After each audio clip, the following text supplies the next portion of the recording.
Quiero que vayamos a abrir nuestras Biblias a la primera carta a los tesalonicenses, para que podamos ver la obra y la trascendencia de una iglesia que fue prácticamente el producto de haber impactado toda esa región, de la región entonces conocida. Dice el versículo 1, Pablo, Silvano y Timoteo a la iglesia de los tesalonicenses en Dios Padre y en el Señor Jesucristo, gracia y paz sean a vosotros de Dios nuestro Padre y del Señor Jesucristo. ¿Dónde nace esta iglesia? En Hechos capítulo 17 y en el versículo 1, allí es donde nace esa iglesia. Cuando Pablo llega a este lugar llamado Tesalónica, algunos judíos se convierten por algunos sábados que Pablo va y comparte el evangelio, y también algunas mujeres y algunos griegos. De tal manera que esta iglesia, mis hermanos, fue fundada en una mezcla muy interesante entre judíos y gentiles para la obra del Señor Jesucristo. Reitero, este fondo histórico está en Hechos capítulo 17 y en el versículo número 1. Ahora Pablo entonces va a compartir esta palabra. De hecho, cuando nosotros vemos la forma y la manera como esta iglesia se comportó de una forma tan especial, de hecho, mis hermanos, si usted va al libro de los Hechos, prácticamente Pablo y sus colaboradores pasaron muy poco tiempo en Tesalónica, muy poco tiempo, y ese poco tiempo que estuvieron en Tesalónica lo aprovecharon al máximo y aprendieron a hacer la obra de acuerdo a como Pablo lo menciona en sus epístolas. Así que en este momento veremos este ejemplo de esta obra, la cual puede ser un reto para nuestra iglesia, el Divino Salvador, y también tal vez para las obras que estén representadas en esta tarde. En primer lugar, Pablo dice en el versículo número 2, damos siempre gracias a Dios por todos vosotros, haciendo memoria de vosotros en nuestras oraciones. De tal manera que cada vez que Pablo, creo que de manera continua, llegaba a su mente el tiempo y la forma y la manera en la cual llegó el evangelio a Tesalónica, entonces Pablo doblaba su rodilla y empezaba a orar por cada uno de esos hermanos, por esa obra. Damos siempre gracias a Dios por todos vosotros. Y si hay algo por lo cual nosotros queremos siempre dar gracias a Dios, es para que los hermanos se congreguen en cada culto, no solamente los actuales, sino los que por alguna u otra razón han dejado de asistir a este lugar. La intención de nosotros y la intención del Señor es el hecho de que su cuerpo, su iglesia, sus congregantes puedan venir y reunirse para darle honra y gloria al Señor. De tal manera que se pueda expresar una gratitud tan especial de nosotros hacia nuestro Señor. El versículo 3 dice, acordándonos sin cesar, y esa palabra sin cesar, esa frase significa sin punto de reposo, acordándonos sin cesar delante del Dios y Padre nuestro de la obra de vuestra fe. Y luego dice, del trabajo de vuestro amor y de vuestra constancia en la esperanza en nuestro Señor Jesucristo. La obra entonces había dado evidencia de tres cosas en este versículo. Había dado evidencia, según el versículo número 3, de la obra de vuestra fe. Es decir, que cada cosa que hacían, lo hacían con fe.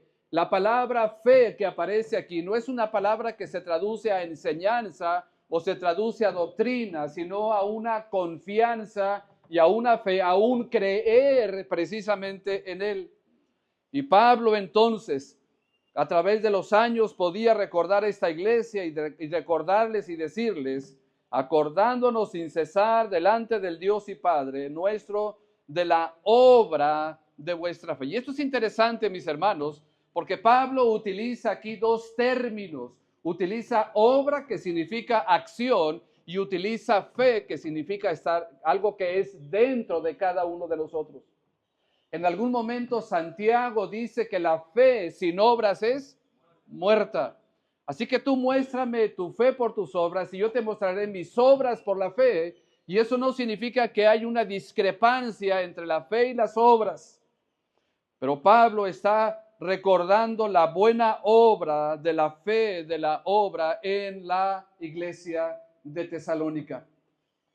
Y eso significa que cada actividad, hermanos, de aquí de Limonal, que cada actividad que ustedes planeen, deben de planearla con fe, creyendo que Dios va a bendecir. Este culto para nosotros es un culto muy especial, porque al final del día nosotros, como ustedes en la escuela de verano, la escuela de verano que tuvimos rebasó sus expectativas. El culto que estamos teniendo ahora rebasó mis expectativas, y qué bueno por eso. Porque al final del día todo forma parte de la obra de Dios. Que toda obra que realicen dentro de este lugar que pueda afectar a los vecinos tiene que hacerse con fe, porque sin fe es imposible agradar a Dios. Porque es necesario que el que se acerca a Dios crea que le hay y que es recompensador de los que le buscan. Así que Pablo estaba recordando, según el versículo número 3, estaba recordando la obra de vuestra fe. Pero también dice el versículo 3, del trabajo de vuestro amor. Es decir, que lo que ellos hacían, lo hacían con fe, pero también el mismo versículo nos dice que el trabajo o la obra que ellos hacían, lo hacían con amor. No esperando prácticamente nada a cambio de nada, de nadie. Y lo que nosotros debemos de hacer para el Señor, ya sea que demos una cooperación para algo, o ya sea que nos apuntamos para hacer algo dentro del templo, debe de hacerse con fe porque lo hacemos para el Señor, pero también debe de hacerse con amor porque lo hacemos ¿para quién? Porque lo hacemos para el Señor. Todo el trabajo previo, nosotros ahorita solamente hemos llegado, los que venimos de fuera hemos llegado y nos sentamos y empezamos a disfrutar el culto, pero nosotros no sabemos todas las peripecias que tuvieron que pasar los hermanos para conseguir esto, para conseguir aquello, para conseguir lo que está en la cocina, para invertir en gasolina, para invertir en tiempo y todo lo que implica, porque al final del día todo esto debe de hacerse con fe, pero también debe de hacerse con amor. Acordándonos sin cesar delante del Dios y Padre nuestro de la obra de vuestra fe. Número 1. 2. Del trabajo de vuestro amor. Y luego dice, y de vuestra constancia. Y de vuestra constancia, ¿en qué cosa dice? En la esperanza. Es decir, ¿en quién tenían esperanza? En el Señor. Solamente en el Señor. Dice, en nuestro Señor Jesucristo. Así que Pablo reconoce la entrega y la dedicación de los hermanos de Tesalónica y reconoce, reitero, y alaba la forma y la manera como estaban haciendo las cosas. Yo entiendo, nosotros hemos pasado por algunas iglesias y yo entiendo que en todas las iglesias no siempre es color de rosa, no siempre todos están de acuerdo, no siempre todos quieren apoyar, pero al final del día yo de repente digo en nuestra iglesia, en algunas otras ocasiones he dicho, si usted no está de acuerdo con lo que vamos a hacer, nomás no me desanime a los demás. Porque eso necesitamos. Necesitamos entonces apegarnos al ejemplo que nos está presentando esta iglesia del Señor Jesucristo.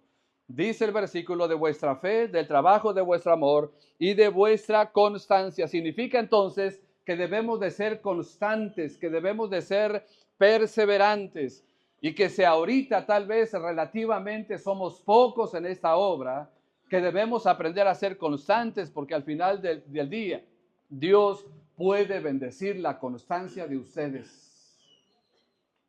Y Dios puede bendecir la constancia de cada uno de nosotros, quienes nos congregamos en diferentes iglesias. Entonces Pablo veía ese esfuerzo de nuestros hermanos. Versículo número 4. Porque conocemos, hermanos amados de Dios, vuestra elección. Es decir, que Pablo está hablando de esa elección, de esa salvación para cada uno de ellos.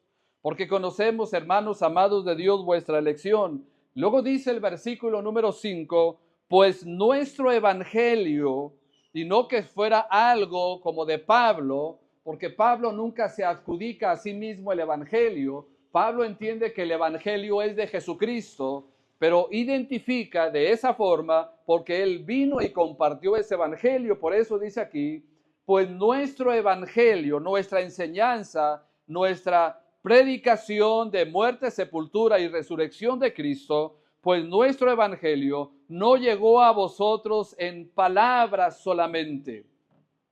No llegó solamente en palabra, es decir, en compartir, sino también en poder, en el Espíritu Santo y en plena certidumbre. Es decir, de la siguiente manera, mis hermanos, que el evangelio que había recibido la iglesia de Tesalónica era un evangelio real, era un evangelio puro, era un evangelio que estaba transformando las vidas de cada una de esas personas. De tal manera que nosotros tenemos una gran encomienda como iglesias de Cristo. Y la gran encomienda que tenemos es predicar solamente el evangelio de Cristo y solo el evangelio de Cristo. No tenemos que implementar otras formas, otros métodos. La predicación de la palabra del Señor fue el instrumento utilizado por el Señor en el Antiguo Testamento, en el Nuevo Testamento, y sigue siendo exactamente la misma fórmula, predicar el evangelio. Y el evangelio, mis hermanos, es lo que había traído salvación. Y luego más adelante vamos a ver qué fue lo que trajo más el evangelio.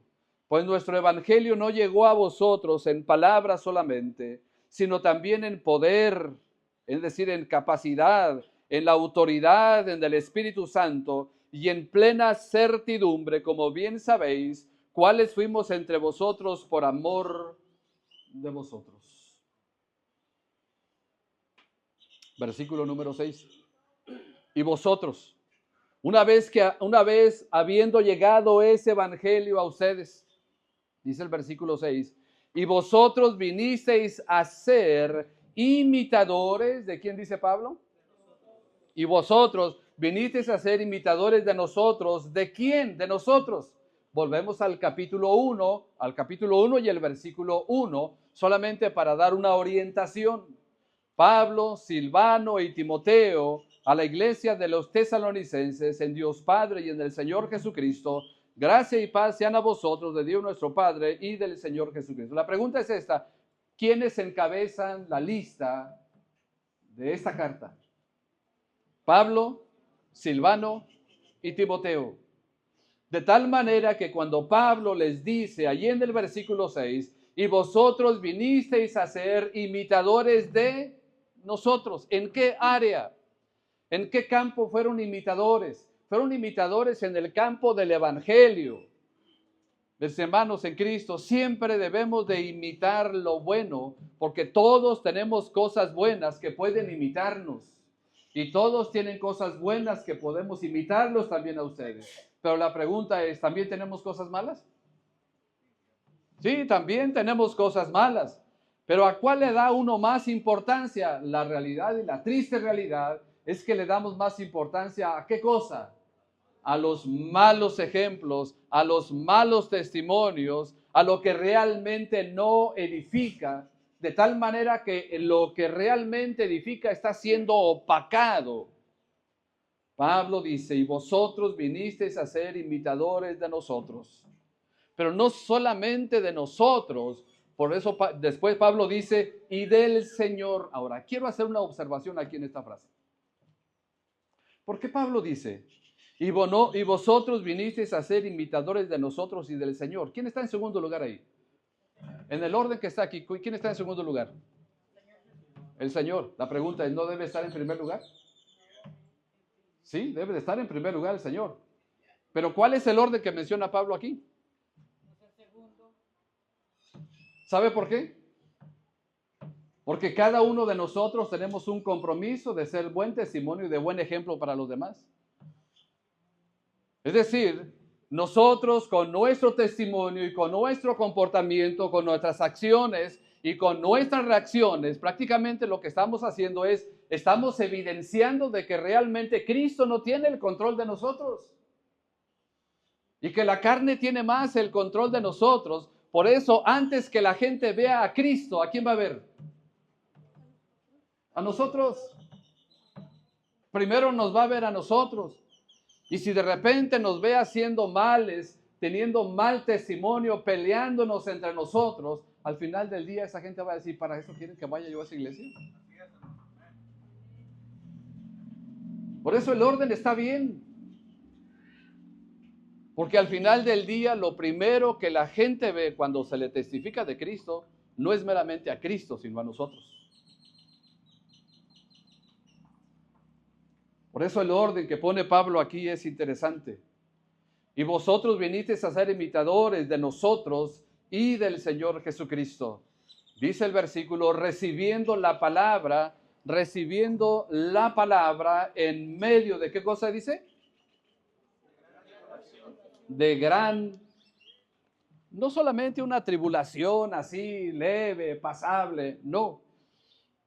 Y vosotros, dice la Biblia, habiendo recibido la palabra en medio de gran tribulación. Vaya conmigo a Hechos 17, por favor, en sus Biblias. Hechos capítulo 17, versículo 5. Hechos capítulo 17 y el versículo número 5, que es cuando se abre la obra de la iglesia de Cristo en Tesalónica. Pasando por Anfípolis y Apolonia, llegaron a Tesalónica, donde había una sinagoga de los judíos, y Pablo, como acostumbraba, fue a ellos, y por 3 días de reposo. La pregunta es, ¿cuánto equivale en tiempo a 3 días de reposo? 3 semanas. Discutió con ellos, declarando y exponiendo por medio de las Escrituras que era necesario que el Cristo padeciese y resucitase de los muertos, y que Jesús, a quien yo os anuncio, decía, Él es el Cristo. Y algunos de ellos creyeron y se juntaron con Pablo y con Silas, y de los griegos piadosos gran número, y mujeres nobles no pocas. Ese versículo, mis hermanos, nos dice la clase social que creyó en Cristo. La clase social que creyó en Cristo. Pero noten lo que dice el versículo 5. Entonces los judíos que no creían, teniendo celos, tomaron consigo a algunos ociosos, hombres, como dice Pablo, mis hermanos, como dice la Biblia, hombres malos, sino que significa que están malos del estómago, que eran malos, que eran perversos, hombres malos, y juntando una turba, alborotaron la ciudad, y asaltando la casa de Jasón, procuraban sacarlos al pueblo. Pero no hallándolos, trajeron a Jasón y a algunos de los hermanos ante las autoridades de la ciudad, gritando, estos que trastornan el mundo entero también han venido acá, a los cuales Jasón ha recibido, y todos estos contravienen los decretos de César, diciendo que hay otro rey, y ese rey es Jesús. 8. Y alborotaron al pueblo y a las autoridades de la ciudad, oyendo estas cosas. Así que por eso Pablo menciona acá, en 1 Tesalonicenses capítulo 1 y el versículo 6, y vosotros vinisteis a ser imitadores de nosotros y del Señor, recibiendo la palabra en medio de gran tribulación. Pero ¿cómo recibieron la palabra? Recibieron la palabra en medio de gran tribulación, pero también ¿cómo recibieron la palabra? Según el versículo, con gozo, con gozo, con alegría, con entusiasmo. Esa palabra había traído un efecto positivo en los corazones y en las mentes de esas personas. Griegos, hombres griegos, mujeres nobles, ¿sabe lo que significa eso? Que eran mujeres de buena posición social, no pocas. Así que recibieron la palabra en medio de gran tribulación, pero no solamente recibieron la palabra en medio de gran tribulación, sino que también la recibieron con gozo. Y eso me lleva a pensar lo que el Señor Jesucristo dice, que cuando en la tierra hay un pecador que se arrepiente, hay gozo, ¿en dónde? En el cielo. Por un pecador que se arrepiente, que por 99 justos que no necesitan de arrepentimiento. Así que cada vez que hay un convertido aquí con ustedes en nuestra iglesia, Ese debería de ser el mayor gozo para nosotros. Ese debería de ser, reitero, ese debería de ser el mayor gozo para nosotros. Los cultos como aniversarios son cultos muy bonitos, todo está muy bonito, que por cierto nos van a deber una visita para el mes de abril, necesitan ir a nuestro aniversario. Con gozo no personal, con un gozo no carnal, sino un gozo en el Espíritu. ¿Sabe qué está hablando Pablo ahí? ¿Sabe a qué se refiere? Está hablando del fruto. Está hablando del fruto del creyente. El fruto del Espíritu es amor y luego gozo. De tal manera que cuando llegue alguien nuevo aquí a la iglesia, a la obra, usted debe de contentarse. Que cuando llegue su vecino, su amigo, su pariente, usted debe de tener gozo en el Señor por tener a esta gente dentro de las paredes del templo. De tal manera, avanzamos, dice el versículo 7, de tal manera que habéis sido ejemplo a todos los de Macedonia y de Acaya que han creído. Ahora, no solamente ellos tomaron el ejemplo de Pablo y tomaron el ejemplo de Jesucristo, sino que ahora ellos mismos eran protagonistas de ser ejemplo para las demás iglesias y para la diferente región.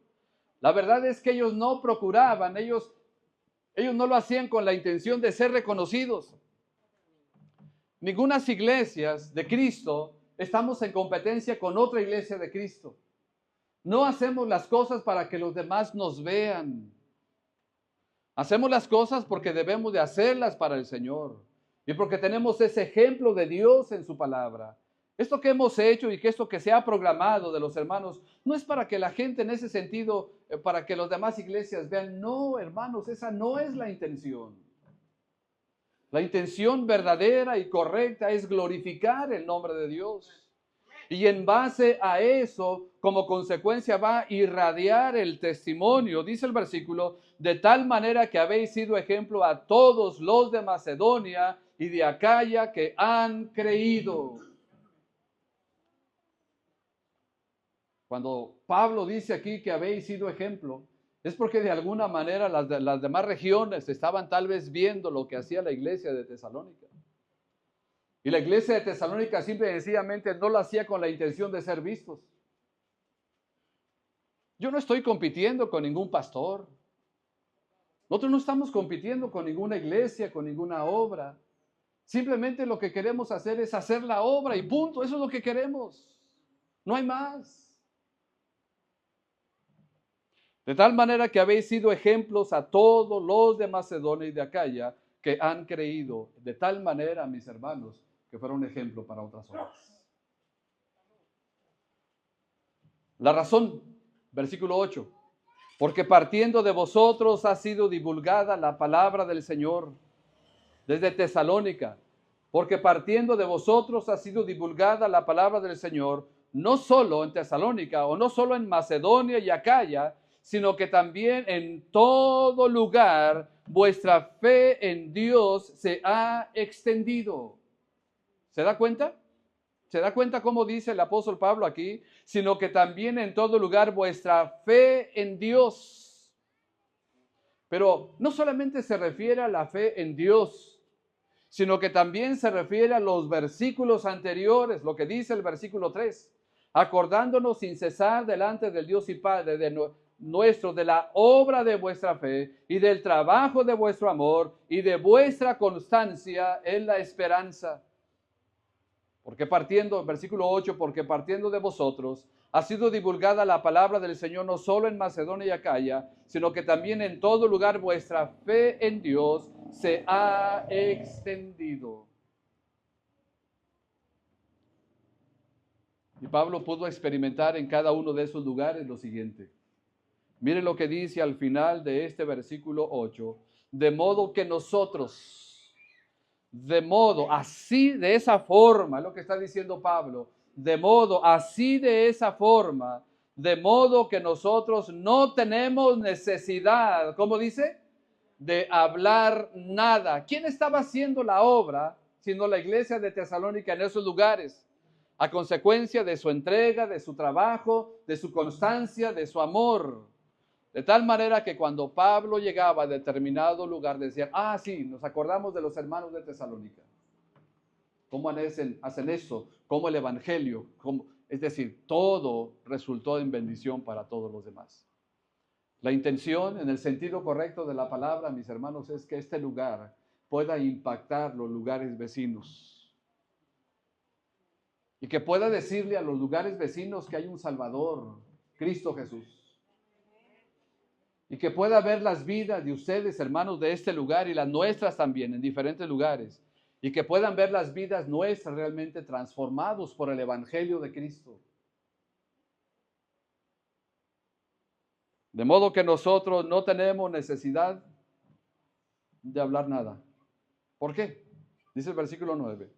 Porque ellos mismos cuentan de nosotros la manera en que nos recibisteis y cómo os convertisteis de los ídolos a Dios para servir al Dios vivo y verdadero. ¿Qué mayor carta de presentación que una vida transformada? ¿No le parece? ¿Qué mayor carta de presentación que un evangelio haciendo la obra en la vida y en el corazón? El mejor evangelio que nosotros podemos compartir, aparte del predicado, es el evangelio de nosotros mismos, nuestras propias vidas. De tal manera, entonces, si Pablo dice aquí, y cómo os convertisteis de los ídolos a Dios para servir al Dios vivo y verdadero. ¿Estaban acostumbrados los de Tesalónica a servir? Sí. ¿Pero a quién servían? Servían a los ídolos, servían a otros dioses. De tal manera que cuando ellos se convierten, no hay necesidad de decirles, porque ellos ya sabían lo que implicaba servir, de tal manera que ahora se vuelcan completamente ya no hacia los ídolos y se vuelcan para servir solamente al Señor. Si el Señor nos ha rescatado, como dice el apóstol Pablo, el cual nos ha rescatado de vuestra vana manera de vivir. Porque ellos mismos cuentan de nosotros la manera en que nos recibisteis y cómo os convertisteis. Habla de una conversión de los ídolos a Dios para servir al Dios vivo y verdadero. Y termina diciendo Pablo en este capítulo, y esperar en los cielos a su Hijo. Pero mientras esperaban al Hijo, estaban haciendo la obra. Mientras esperaban al Hijo, estaban con la esperanza de hacer las cosas para Dios. Entendemos que Cristo viene pronto, ¿no es cierto? Amén. Y si tarda en venir y si nosotros nos vamos primero con Él, pues es asunto del Señor. Pero luego de repente digo lo que digo allá en la iglesia, pero ¿cuántos ya se quieren ir? No, ¿verdad? Nos vamos hasta que Dios diga. ¿Sí? Pero mientras Él nos lleve, tenemos que estar haciendo algo. La obra del Señor, el Evangelio de Cristo, compartiendo con los amigos, con los familiares, con los vecinos, y diciéndole a través de la Biblia que Cristo ha hecho algo importante en nosotros. El Evangelio ha hecho algo importante en nosotros. Y esperar de los cielos a su Hijo, al cual nos resucitó de los muertos, al cual resucitó de los muertos, a Jesús, quien nos libra de la ira venidera. La obra del Señor no se acaba hasta que se acaba. Qué filosofía, ¿verdad? No se acaba hasta que se acaba. Hermanos, aprovechemos el tiempo para hacer la obra. Con esfuerzo, con amor, con dedicación, con perseverancia. Que lo que hagamos dentro de este lugar sea eso precisamente. Decirle a la gente que hay un evangelio que puede transformar vidas, como lo ha hecho con nosotros. Pero si usted no tiene a Cristo en su corazón, necesita que Cristo venga a su vida. El Evangelio de Cristo es lo único que puede cambiarle. Es lo único que puede transformarle. Y es lo único que puede traerle a usted vida eterna. Rostros inclinados y ojos cerrados, por favor. Padre, en Cristo Jesús oramos.